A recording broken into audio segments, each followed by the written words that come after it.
ఒకవేళ ప్రేమేమో? చూడగానే ప్రేమ పుట్టుకొస్తుందా పిచ్చిదానా?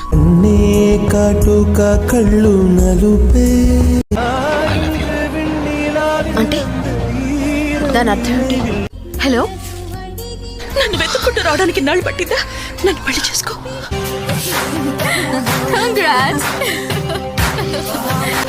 హాయ్ పెళ్ళాం, ఈ 2 నిమిషాల కోసం నేను 2 గంటలు కూడా వెయిట్ చేయడానికి సిద్ధం.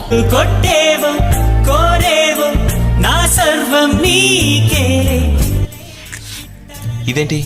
మన పోట్లాడుకున్న తారీఖు గుర్తుపెడుతున్నాను. ఎందుకు? పెళ్ళాక వచ్చే కష్టాలు గుర్తు చేయడానికి. ప్రేమించేటప్పుడు నీ చుట్టూ తిరిగేనే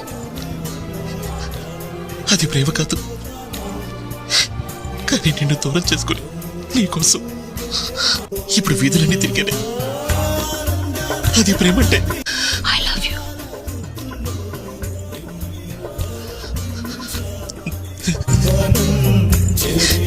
నాకు సేవ చేస్తా.